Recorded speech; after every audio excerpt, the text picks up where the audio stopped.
Good evening, everyone. It's a pleasure connecting with you, and thank you for investing your time here. How is recommendation media revolutionizing product marketing? You will not get honestly to see much on product marketing, but what is important is to understand that every product manager needs to understand the mindset behind recommendation media. So, what is recommendation media? How has content evolved?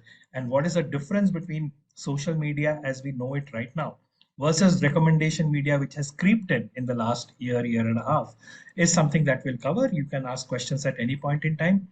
All right, so let's begin with a quick icebreaker. I have a simple question for you. This question is about, a couple of pointers leading to one fact. Let's see if you can kind of get it. Which enterprise does more in revenue globally than Airbnb and Elf Cosmetics or ELF Cosmetics, the way you pronounce it, put together? Which enterprise reaches 10 million weekly viewers via a TV franchise, one particular TV franchise? Which enterprise released two new cosmetics business, which are grossing over a half a billion in sales and growing? Which enterprise has Sephora's top selling fragrance and has a combined social media following of 1.4 billion? Obviously, cumulative. So all of this leads to one answer. Do you recognize anybody in this? The answer is the Kardashian enterprise. Yeah. Collectively, the Kardashian family is doing all of this that I showed here. Yeah. Across, whether it is Kylie Jenner, whether it is Kim Kardashian, all these people put together is essentially a huge enterprise. And therefore, the point is, how has content evolved from a culture shaper, because content was typically a culture shaper, to becoming a $1 billion enterprise? As you saw, Kardashian enterprise only through content has been able to build such a huge empire. And when you multiply it by many other content creators, Oprah Winfrey's, the entire Bollywood, Hollywood, it's a $1 billion enterprise. And how has this content evolved? So if you kind of dive deep into it, what you will see is that the content evolution of content is very closely linked to the evolution of creators as well, content creators as well. Yeah. So if you look at this from left to right, and we'll spend some time on this slide. Uh, Long time back, about more than 100 years back, you had the movie star, and they still continue. And I picked up Devanand because personally for me, he's the most iconic star that I have seen movies of, right? And you had this huge, set of people, personalities, superstars who would kind of drive the entire content plus entertainment industry together single-handedly on their own shoulders, right? One movie star, couple of movie stars, and innumerable fans. So that's where it all kind of, is one extreme of it. As time passed by, and you moved into the 1980s, TV started getting bigger and bigger. And the global platform, at least, who bigger than Oprah Winfrey to signify how TV content became a significant force of commerce, a significant, revenue generator. Again, one or two or few TV personalities and innumerable fans. Then as you move from 1980s into the mid 2000s and early 2010s, celeb influencers became bigger. And while this number 352 million might be dated as of now, must be higher at this point. But we all are familiar with the celeb influencers. Kylie Jenner, in my mind, is one of the poster poster personalities for this particular category of content creators, right? Definitely more than movie stars. So you have at least a few lakh celeb influencers, if not more than that. Definitely more than movie stars. And yet, millions, innumerable fans, which are very clearly measurable because you know exactly how many followers they have. So it is 352 at the time when I kind of put the slides together. As time moved by, you moved beyond 2015, you started seeing the growth of YouTube. One of the fundamental reasons of growth in YouTube in India being the dominance of video that came along thanks to the cheaper data rates that got introduced in 2017. So YouTube influencers who are smaller, relatively smaller than celeb influencers, but definitely big in their own way. And obviously today you have much larger YouTube influencers than the one I've highlighted here. But the point is to kind of highlight the category of content creators that are coming in. So in this case, I've taken Carrie Minati, YouTube influencer, 35 plus million plus followers. Now, if you look at, and we are in 2023, so if you look at somewhere between 2021, 22, post pandemic, you will see that there is a different kind of content creator who has come up, who is a nano influencer, who might have just a few thousand followers, maybe 5,000, maybe 4,000, whatever it is. And this essentially is the evolution of content from, let's say, the beginning of the 20th century right up till today, right? And the fundamental shift is content, and therefore commerce, has moved from the studio agency setup. So you wanted to produce a movie, you had to have a studio. You wanted to produce a TV franchise, you had to have a studio. To you as a creator, there is a very, very high likelihood that some of you, in this discussion today, might have your own social media influencing, by a reasonable margin. You might have a account with maybe 10,000 followers, with maybe 15,000 followers, or even more. Now, when you look at this progression, from one movie star to the nano influencer, the first thing that has happened is content has moved from creation, which is Devanand kind of thing, to curation, which is where Oprah Winfrey comes in. She picks up a theme, she gets a set of people to come together, talk about it. She curates content, right? To Kylie Jenner, to Carrie Minati, to Smita Jain, who all signify what we very well know today as UGC, or user generated content. That's the first shift that has happened, right? The second shift that happens across this spectrum from left to right is measurement increases. I am a movie star. I have produced a movie. I know what revenue it has made, whether it has made $1 million or $20 million or a few $1 billion. But I don't know how many fans I have. I have innumerable fans, right? As a TV personality, I know what revenue I have generated, but I don't know how many fans I have. But the moment you are moving into the user-generated content space, which includes celeb, YouTube, as well as nano influencers, measurability starts increasing. Not only about number of followers, but as some of you would know, in terms of views, in terms of reach, in terms of frequency of exposure, in terms of clicks, all of that starts getting more and more measurable as you move from left to right. A very important factor, authenticity and trust increases. I am in love with Devanand. I adore him. I look up to him. But do I trust him? Not necessarily, because Devanand is this out of this world personality who's huge. But by the time you come to Smita Jain, who's a nano influencer, my relatability increases, because Smita Jain, is somebody like me, who lives like me, who makes choices like me. And if she's saying that, this is the kind of thing that I enjoy, or this is a product I really find very effective, I start believing Smita Jain. She brings in authenticity. Oprah Winfrey, Devanand, Kylie Jenner, we look up to them because they're not people like me. But Smita Jain is, yeah. So that brings in a huge difference in terms of content. And therefore relatability increases. Smita Jain is like me, Devanand is not like me. And finally, scalability increases. With the scale of Devanand, with the scale of any of the Hollywood stars, you can produce 10, 20, 30, 40, maybe 50 movies in a year. Oprah Winfrey very clearly had a calendar of 52 episodes, or maybe slightly lesser, in a year. But the moment you move to the UGC space, whether it is at a Kylie Jenner level, Carrie Minati level, or a Smita Jain level, the scalability of content is that much faster, that much easier, right? I can produce 10 pieces of content in a day. I can produce one piece of content in a day. I can produce 2,000 pieces of content in a year. It's all upon me. I can easily scale it up, right? Now, which content creator format cues authenticity? As I said earlier, the fundamental, movement of content which is happening is moving towards the user-generated content with people like me. So while there is some amount of believability around Kylie Jenner and some amount of believability around the YouTube influencers, by the time you move to the extreme right, which is the nano influencers, the authenticity and the trust, as I mentioned earlier, increases, right? And this essentially is the core of content that has evolved, especially in the last 6 to 7 years, let's say about 2015, 2016 till now, right? And that is how commerce has also evolved.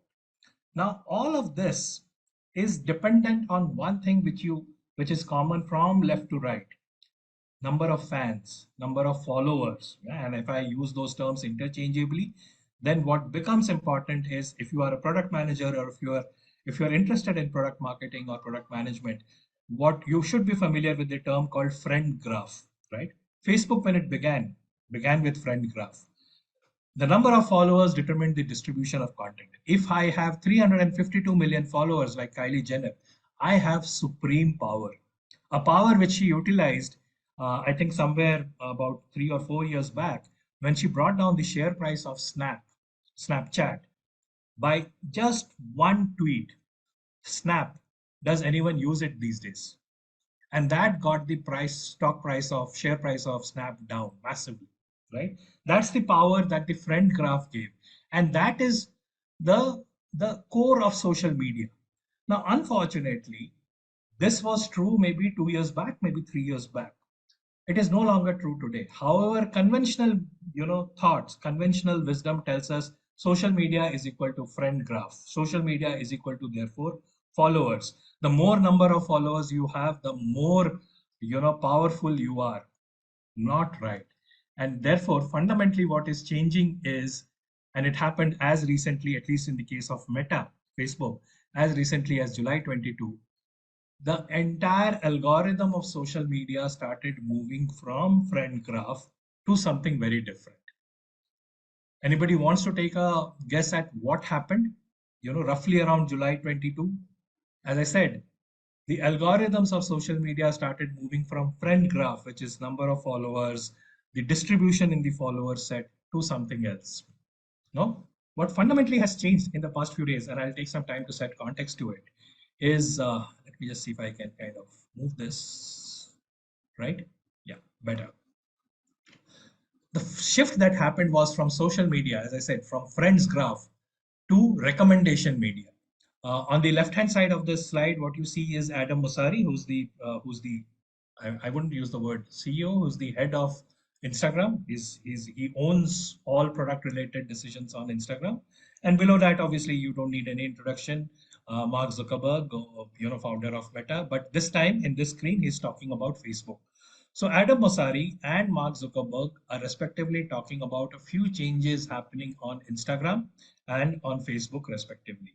And fundamentally, if you look at what Zuckerberg is saying, is in terms of Facebook, the app will still open to a personalized feed on the home tab, where our discovery engine will recommend the content we think you will care most about. Just read this line as a product manager, as someone interested in product marketing, product management, very important line. Fundamentally has changed the way social media exists as of today, where our discovery engine will recommend the content we think you'll care most about, right? It is no longer about friends. There is something which is friends, which is a different tab, but the default tab is the discovery engine, which fundamentally is saying that I will suggest content to you. Yeah.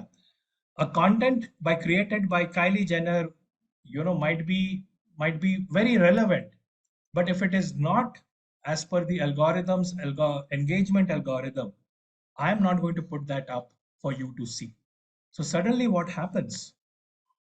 Mega influencers like Kylie Jenner, large influencers like Kylie Jenner, start losing influence because it is no longer about they creating content and that content immediately reaching 352 million people. It is about they creating content, and if the algorithm feels this content is not engaging enough, not promoting it further, not distributing it further. The other side of this is a creator who might have just a few hundred followers, whether it is YouTube, whether it is Instagram, whether it is Facebook, just a few hundred followers, but has created content which is engaging, which the algorithm sees as sticky content. Suddenly, that person gets a huge distribution way beyond his 300 followers or a few hundred followers.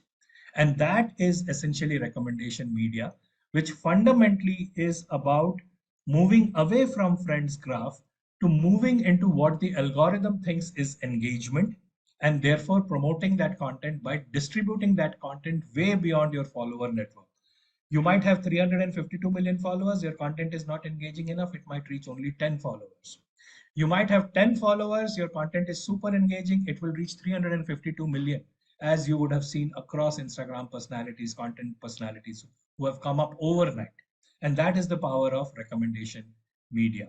So much so that, around the time that this announcement came, which is July 22, Kylie Jenner retweeted somebody's post which said, "Make Instagram Instagram again. Stop trying to be TikTok. I just want to see cute photos of my friends."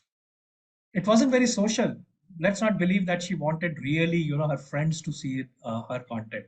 It was about her power, about her influence. She realized that no longer her 352 million followers she holds sway over. And that is the fundamental shift that has happened. And that is what is recommendation media, the shift from social media to recommendation media. Bad news for large influencers, great news for brands digital ROI, for brands ROI on digital spend. Why would you think that it's great news for brands? Brands get that much more power now and are no longer dependent on super personalities. There is some amount of nuance in that also. So if you are at the top of the funnel, if your brand is requires awareness, you might still need to go to the mega celebrities because they still have reach, right? They might not get the content distributed, but they do have some level of reach thanks to the sheer scale. But if you are below awareness, if you are at the MOFU middle of funnel or BOFU bottom of funnel, you fundamentally are independent of this power that mega celebrities wield. You now need to look at the algorithm's recommendation as to which content is ranking organically for a given genre of content or for a given search term as far as YouTube goes. And that's all it takes for you to get your content distributed to the right set of audience. And that essentially is recommendation media.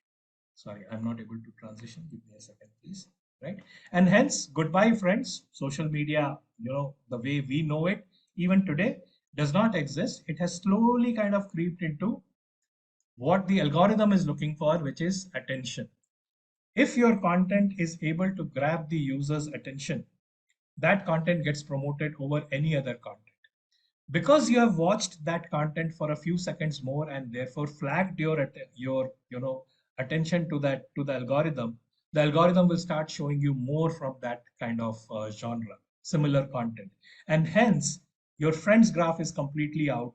What matters is what you are looking for, what you are enjoying, and the algorithm keeps serving that. Coincidentally, one of the core reasons for this shift to algorithm driven recommendation media was also the election of Donald Trump as the US president, because as you would probably all know that it looks like a lot of social media manipulation happened during that period, and players like Facebook, Meta, players like YouTube, players like TikTok realized that it is very important that the algorithm takes control back of content distribution rather than a few people controlling it.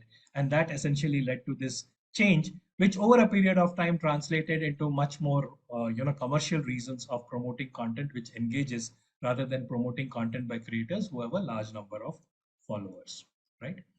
um, I'll move to the last part of the differences between social media and recommendation media, and how you as a product manager need to keep in mind these differences. Because if you are creating a product, you need to remember how to get distribution for your product through recommendation media logic, number one. If you are, you know, you are not creating a product, but you are definitely, marketing a product, then you again need to be aware of how the right distribution of content will happen. And it is no longer about followers if you are not in the top of the funnel, right? So, couple of points of difference between social media and recommendation media. Who has the power? Yeah. Who controls it? How is attention captured? Because at the end of the day, all of us are doing that. If I have been able to grab your attention, I have succeeded, right? Is user intent captured? Very important from a marketing ROI perspective. Am I serving my content? Let's assume that this content is about, perfumes. Am I serving my content to somebody who's interested in perfumes or who's looking for some content around perfumes? Or am I randomly distributing that content? I know that nothing is random, but I'm saying how targeted are you, right? Which funnel stage is best suited? How is community defined within that social media slash recommendation media? How does content spread? How far can content distribute? Is there any media leakage or wastage? What is the engagement strategy? What are the success metrics? What drives trust? How is authenticity built in? Because at the end of the day, if you remember the progression of content that we saw, super critical in today's time to build in trust and authenticity, right? So let's tackle social media first. Who has the power? Obviously, we discussed that in detail. Influencers have the power, and those with large followings dominate. How is attention captured? Large following often equates to more visibility. Is user intent captured? Not necessarily. I might be following you because I like your movies, but not necessarily something that you endorse, right? And therefore, user intent is not captured. Which funnel stage of the sales funnel is best suited? Top of funnel relies on social proof, gives you reach. So wonderful thing to do, though ROI is still suspect at this point in time. How is community defined? It is by the fact, by the term of followers and hence the friends graph. How many friends you have, how many followers you have. How does content spread?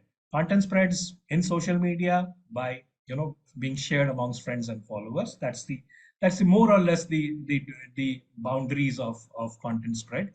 How far can content distribute? More or less limited to the size and engagement levels of the social network. If my friend circle is 500 followers, typically it will be around that range plus minus something. Earlier in the social media days, in the friends graph days. Is there media leakage? Might be. You might require advertising spend for visibility. What is the engagement strategy? Build a large following for guaranteed visibility. Something that a lot of brands who are still not caught on to the real story of recommendation media do. They go for vanity metrics saying, let's get views, let's get followers, so on and so forth. Success metrics around popularity and follower count. What drives trust? Built through social validation from friends and followers, right? And comes from peer-to-peer sharing and known social connections. So social proof is fairly high, fairly high, if I would say, not necessarily at the highest.